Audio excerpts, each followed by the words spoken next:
인공지능 연구 등의 인지과학의 기본 전제는 뇌는 컴퓨터이며 마음은 계산 프로세스다라는 가정입니다. 그러나 기계는 마음을 낳을 수 없다고 하는 주장도 뿌리 깊습니다. 그 반인공지능론의 사고 실험으로 중국어방 논증이 있습니다.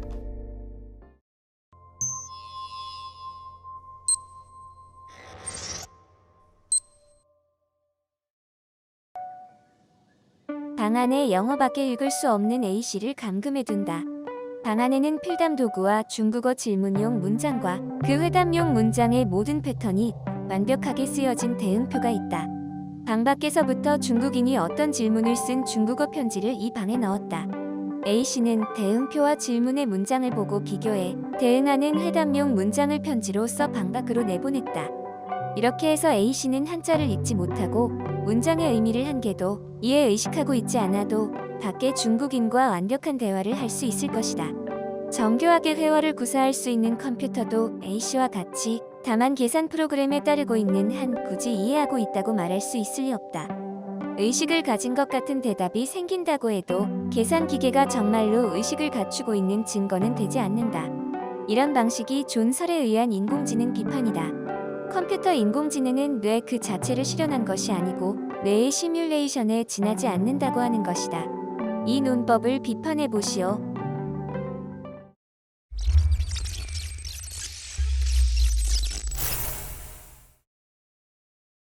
A씨는 분명히 중국어를 이해하고 있지는 않습니다.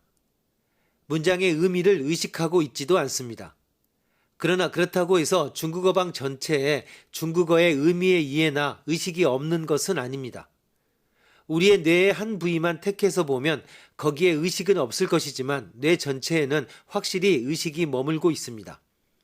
그것과 마찬가지로 중앙처리장치와 같은 일개 부품에 지나지 않는 A씨에게는 중국어의 의미에 대한 이해가 없다 하더라도 중국어 대응표, 필담 도구 등 회화에 필요한 모든 부품을 갖춘 시스템 전체, 즉 중국어방 전체적으로는 뇌와 같은 이해나 의식이 머물고 있다고 말할 수 있는 것은 아닐까?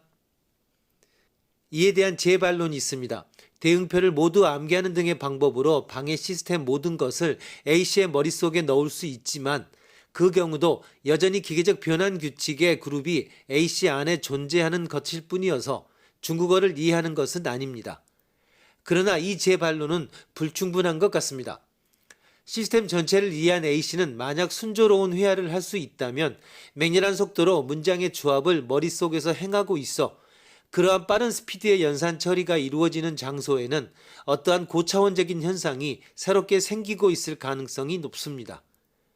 중국어의 문장과 매뉴얼을 하나하나씩 대조하는 A씨의 완만한 동작에 이어지는 의식, 이해와는 연관없는 것 같은 인상을 주고 있지만 거기에 트릭이 있습니다.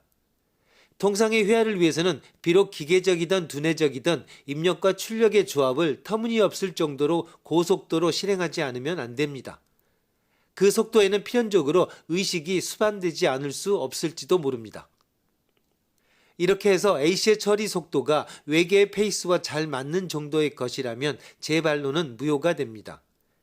인공지능에 관한 논의를 너무 단순화시키지 않기 위해서는 외부 환경과 상호작용하는 로봇으로서의 인공지능을 파악하지 않으면 안 된다고 할 것입니다.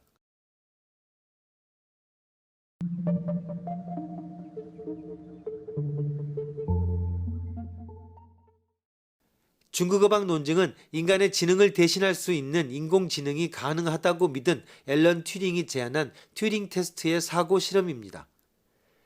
그는 컴퓨터가 하는 반응이 인간과 구별할 수 없다면 컴퓨터는 생각할 수 있다고 본다고 주장했습니다. 만일 지성이 있는 사람이 관찰하여 기계가 진짜 인간처럼 보이게 하는 데 성공하면 확실히 그것은 지능적이라고 간주해야 한다는 것입니다. 예를 들어 만일 한 사람이 네트워크를 통해 인공지능 프로그램이 작동하는 컴퓨터와 게임을 하거나 바둑이나 체스 게임을 한 후 상대방이 사람인지 인공지능인지 구분할 수 없다면 그 네트워크 게임의 인공지능은 게임 버전의 튜링 테스트를 통과했다고 보는 것입니다. 인공지능이 튜링 테스트를 통과했다는 것은 그 인공지능이 실제 사람 수준의 지능을 가지고 있다고 간주할 수 있습니다.